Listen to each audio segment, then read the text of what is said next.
Yeah, okay, they're live. Thank you.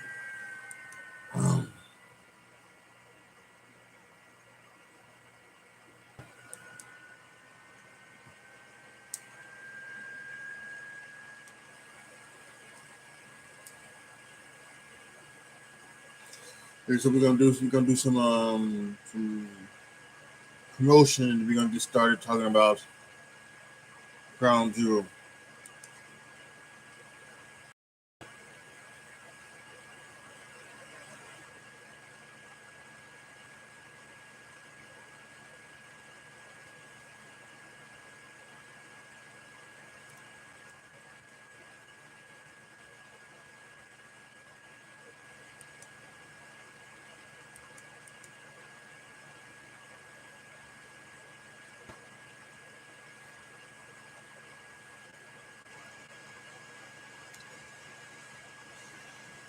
Okay, Jesus Christ, this is gonna probably gonna take a little bit, so let's go ahead and let's get started.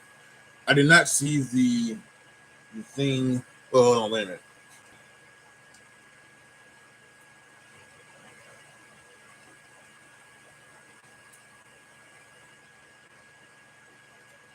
Okay, I did not see the kickoff match between the Usos and the Hurt Business. I checked that out a little bit late. My internet was down on the PS4 for some reason, so I restarted it, things like that. And to be honest with you, I almost kind of forget there was a pretty. I knew the show was going to start at 12, but I forgot that they would do like a kickoff show. So part of it was that. Part of it was trying to get the internet on my PS4 to work correctly.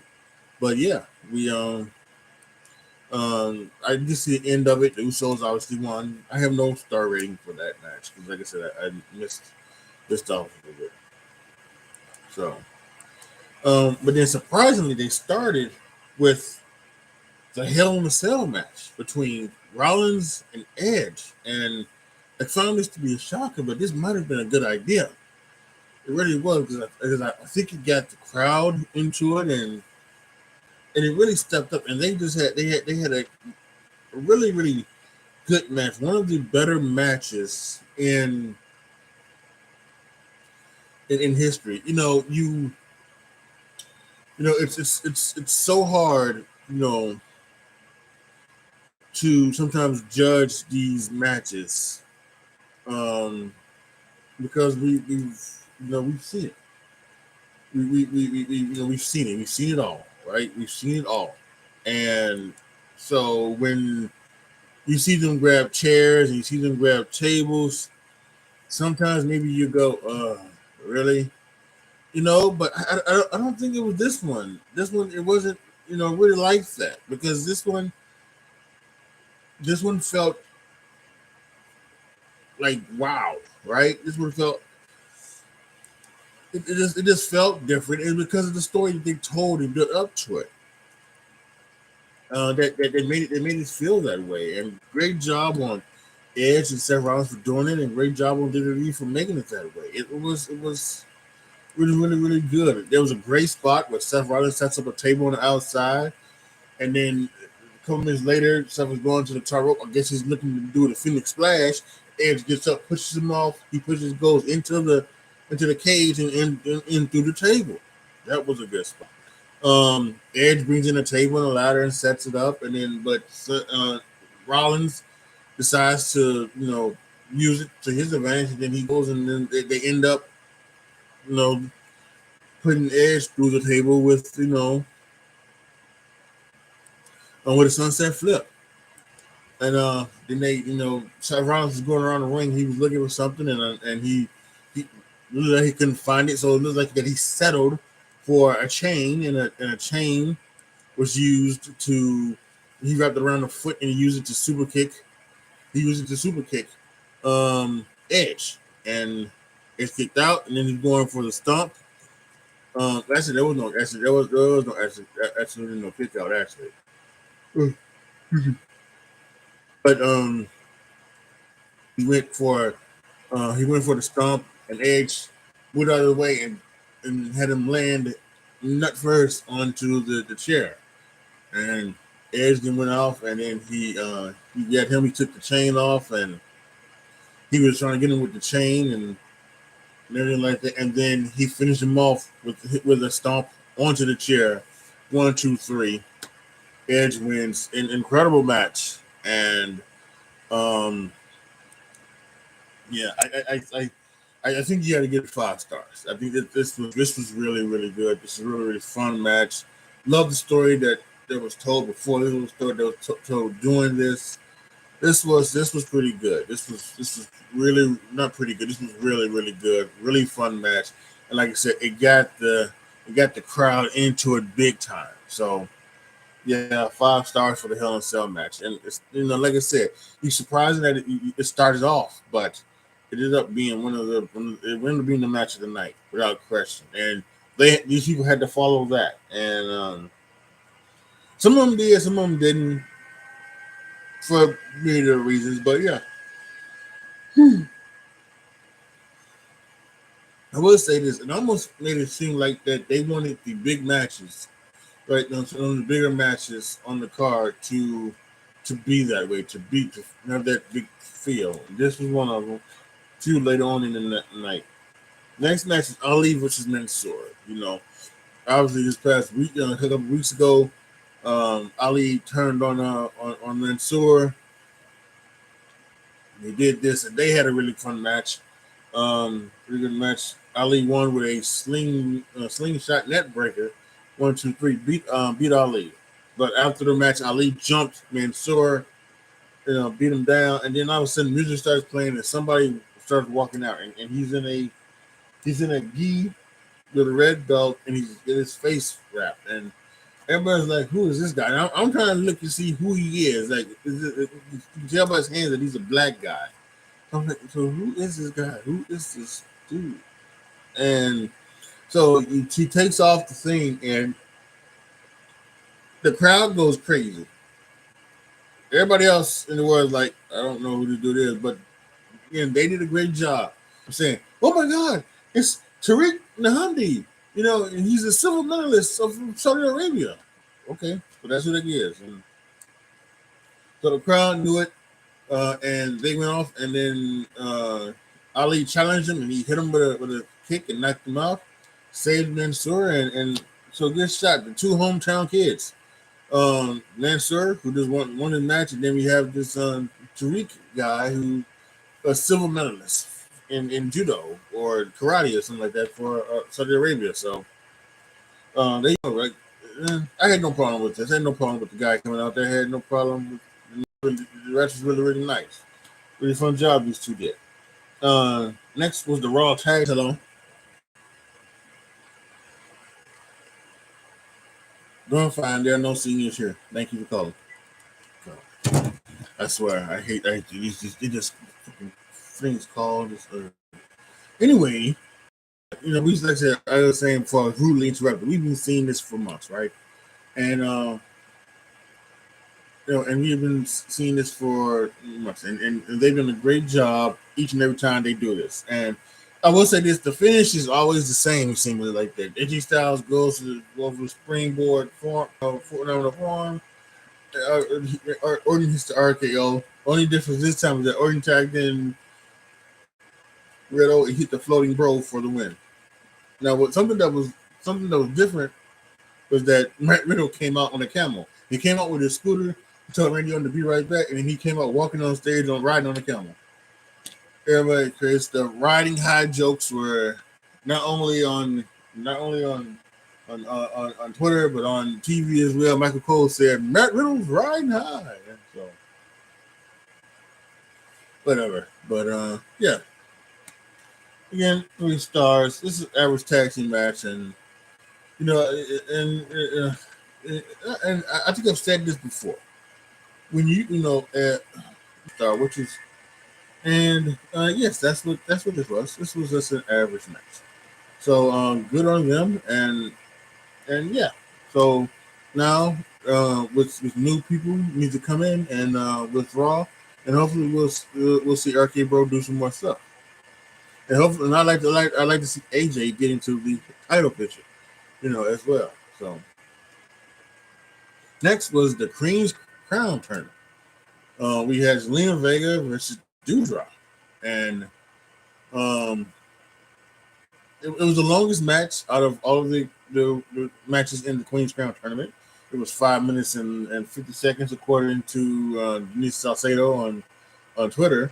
But yeah, they but it was interesting, and the size difference is just obviously Dewdrop, this girl, she's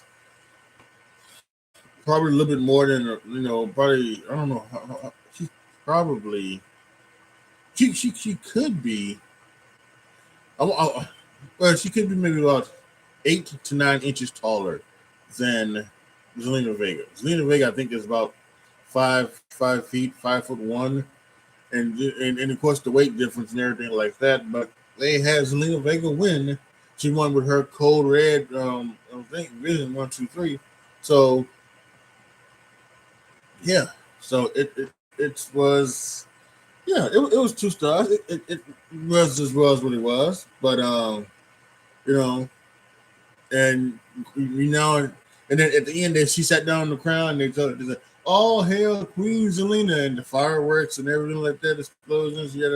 So she's now the queen of the ring, and hopefully now what this means is now this is a push for Zelina Vega. I forget what Zelina is headed. I don't know if she's headed to. She's staying on SmackDown or she's headed to Raw. I'm not sure. I can't remember, but wherever she is, I hope this now leads to her now being, that thing. So yeah.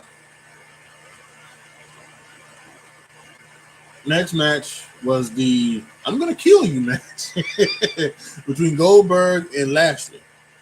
And yeah, so Goldberg and we're going back to SummerSlam. Goldberg and Goldberg and Lashley had a match. They did the finish where he couldn't continue because of his leg injury.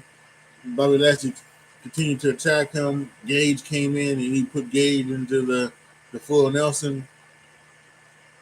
And so Goldberg has surgery.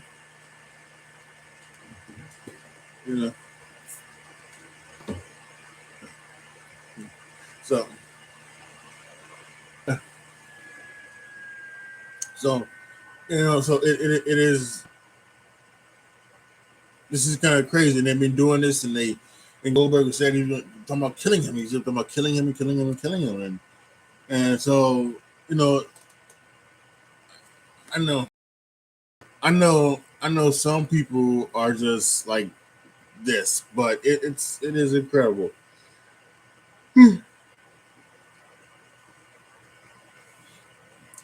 So I think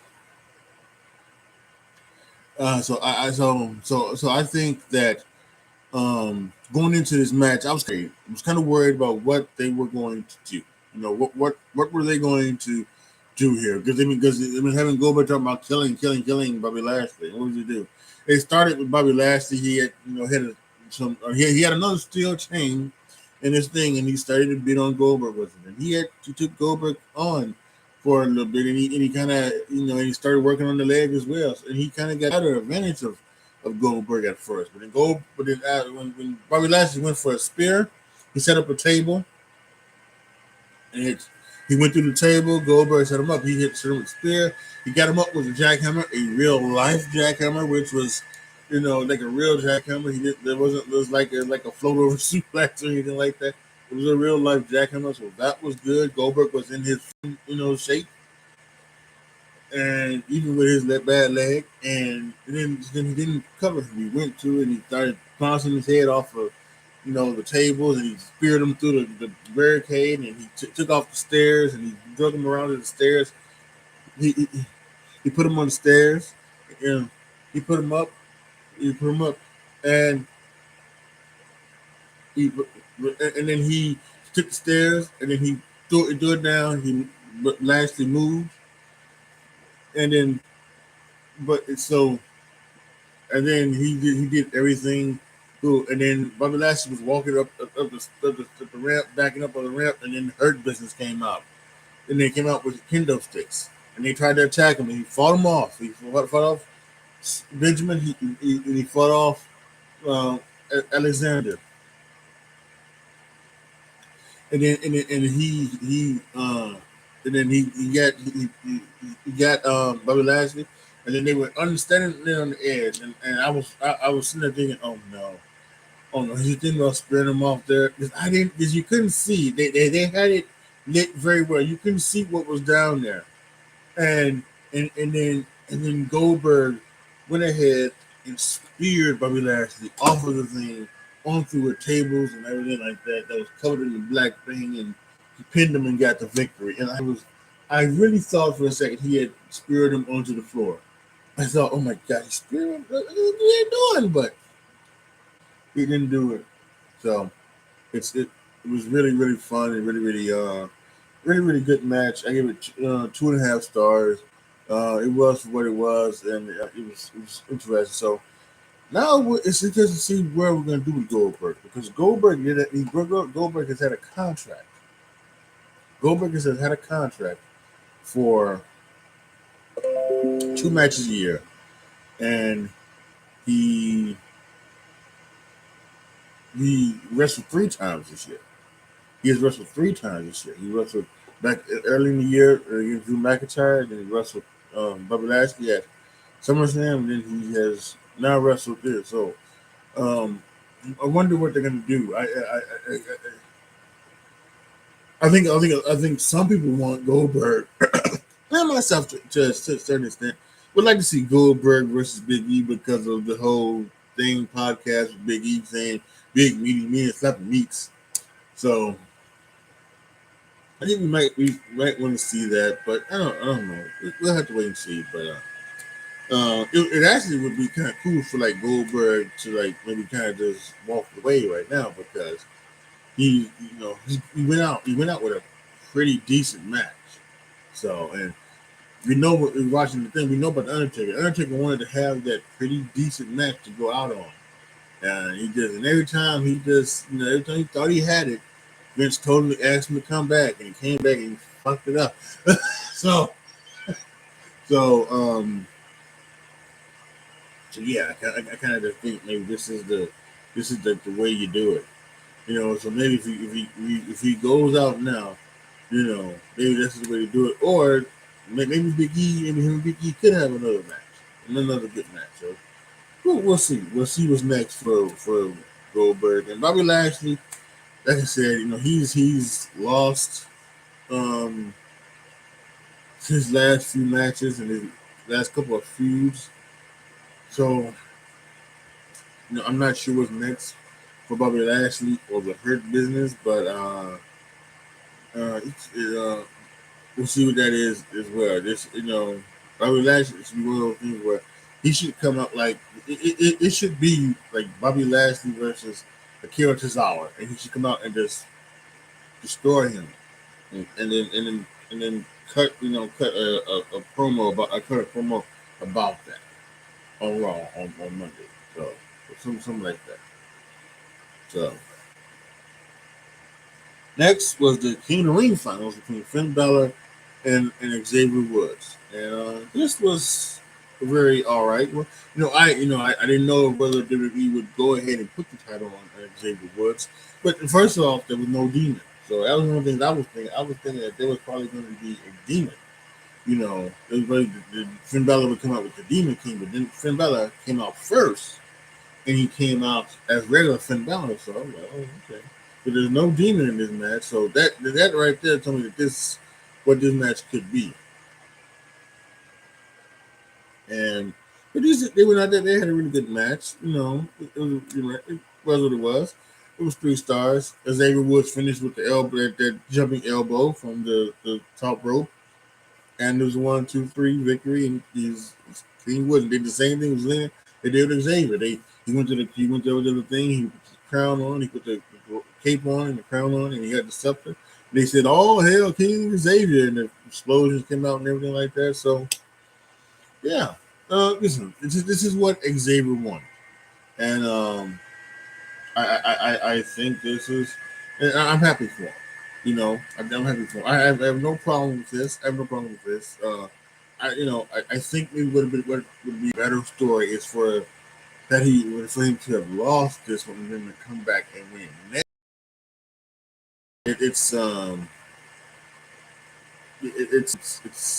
it is what it is, and again, I'm not gonna complain about this, because this was fun. So really good, really good, Xavier. Next match was for the WWE Championship. Big E versus Drew McIntyre. This is also big meaty minutes left in me, and they went hell bent from the start, and they were doing suplexes and overhead bellies, and they were doing everything. They good stuff. Suplexes off the floor. Um, we had a big ending. We had a Claymore. Um, Big E turned the Claymore attempt into a powerbomb into a stretch muffler. That was really nice.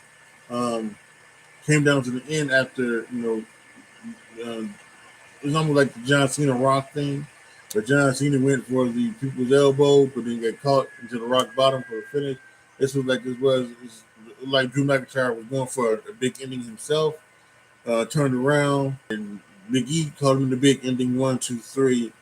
Big E retains. So now Drew McIntyre goes on to SmackDown, more than likely to face Roman Reigns at some point, but it'll probably be sometime after Survivor Series. It might be before Survivor Series, who knows? But it's probably going to be after Survivor Series. There is no December pay per view, by the way. They've canceled that because they're going to do a pay per view on the first on New Year's Day. They're going to do a pay per view, and they've decided to just make that January pay per view. And so, who knows? They might do some title matches on SmackDown. They might do some big shows. They might do like a Raw SmackDown Super Show maybe. I don't know, at some point. Where both Raw and SmackDown will be on Raw. Since Raw's 3 hours, and they'll do that, and they'll have matches all the time. So that might be the case. But yeah, I know it was really really good match between these two guys. 4 stars, and like I said, we got so much for Big E on Raw. AJ Styles is there. They can turn from Balor heel and have him do it. Seth Rollins, Edge. They got a lot of stuff for Big E. So people maybe might be worried about Big E. They got some stuff for him to do over on Raw. So I like that. Next is the SmackDown Women's Title match between Bianca Belair and Sasha Banks and the champion Becky Lynch. Um, Another really really good one here. I got it at 4 stars. Um, for me, what this came to be was about showcasing. This is really about showcasing Bianca Belair and the talent and everything like that. At one point she puts Sasha Banks. She has her in the little press, and she holds it up there with one hand. Now the visual of that showing up with one hand shows that it looks good, but you can see through it because you can see Sasha Banks is posted on Bianca Belair. So she has both hands on Bianca Belair's left shoulder. So that when Bianca Belair pulls her left arm down, you know, it looks like wow, she's holding up her with one hand. But just like with everything with wrestling, there's a little bit of help she's holding, but it looks good. It makes you think, wow, how strong is this one? Some very very great wrestling from here. I think maybe maybe the clothes, because with women there, you have to wear the clothes. By the way, I should also mention Jessica Carr. She was there, and she was referee for the Hell in a Cell match, and she refereed another match. So she made history. Some more history being made. We had 2 women's matches. History. We had a women's ref history. She had her long sleeves on. It's just continuing to get better and better. And I also should mention too, at some point they acknowledged 4 Saudi Arabian women who had fought and won the battle with breast cancer, and gave them the pink WWE titles like they've been doing in the past couple of years. And Natalia was out there along with, of course, the man Titus O'Neil. So it's that was good to see. We continue to have more here. People want to talk about everything about was about the Saudi Arabia and calling it blood money and everything like that. But WWE is doing great over there. They're doing great things with Saudi Arabia. In Saudi Arabia, people they had a Be a Star rally. Don't be a bully, be a star rally over there. They're doing great things over there. I think they're doing more good with harm going over there to Saudi Arabia and making a change for those people. So I love that. The people who talk about the blood money, they need to kick rocks with that. Anyway, back to the show. Yeah, I mean, it was a really really good and fun match between these three women. Um, Finish was it was a oh I think was it a KOD to Sasha Banks? No. Something happened, but Becky Lynch pushed. No. Actually, I think it was a KOD to Becky Lynch. Uh, Sasha Banks pushed what's her name out of the ring. Pushed Becca Belair out of the ring. She went to go to get Becky Lynch. Becky Lynch rolled her up, and with the help of the rope, because there's no disqualification, held her down for the 1, 2, 3. So Becky Lynch retains the SmackDown Women's Championship. Yeah, 4 stars. Really good. Again, the showcase. This was a showcase to show how good Bianca Belair really was with all her athleticism and her strength, and she's going to still be a force to reckon with. Don't count her out yet of the title picture. I think after this, they want to do one more match with Becky Lynch, with Sasha and with Bianca and Becky Lynch, just one-on-one after Survivor Series. I think they could do that, and I wouldn't be mad at that. Now, some of you may know, Becky Lynch was drafted to Raw. Charlotte Flair is on SmackDown.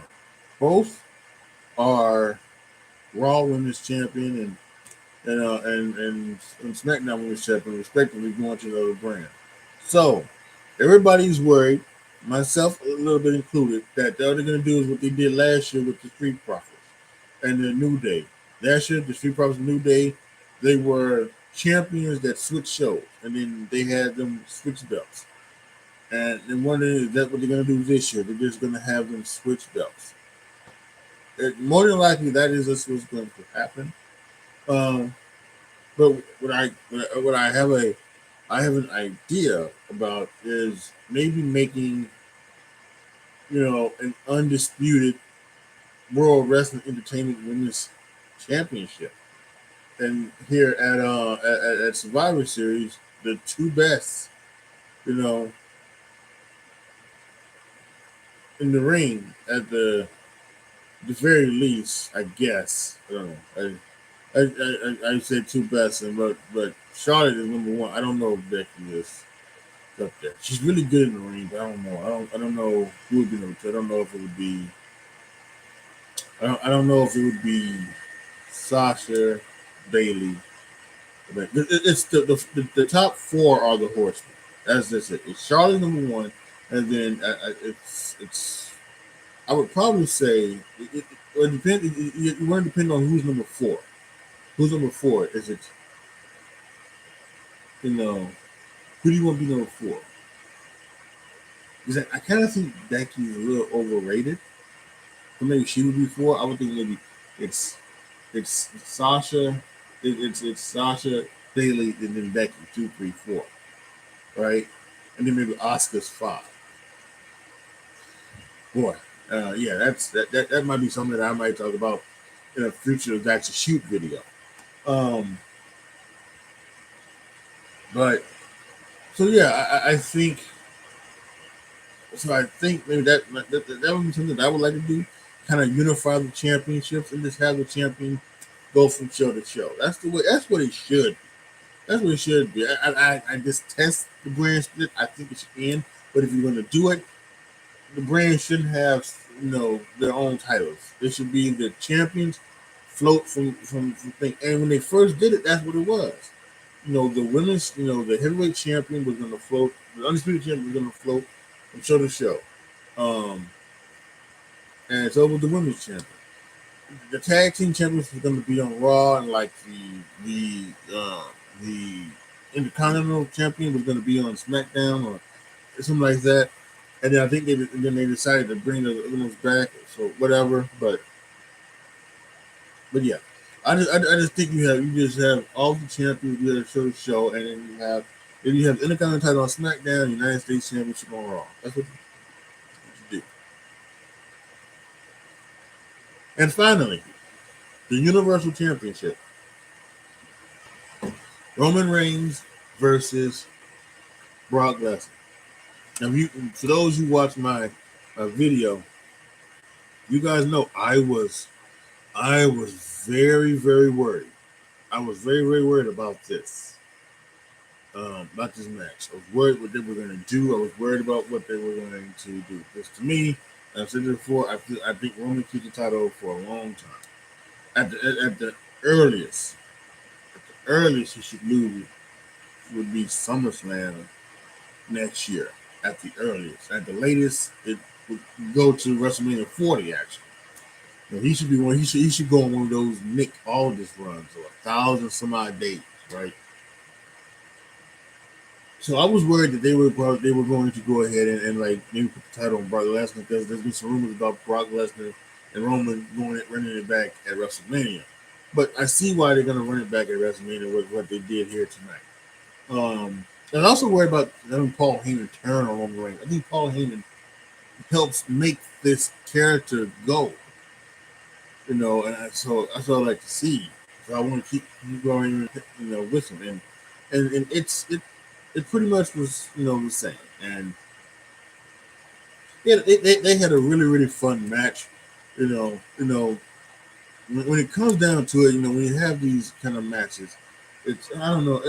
I would think it probably went maybe no more than 15 minutes. No more than 15 minutes, and but it wasn't one of these, spam finisher matches either.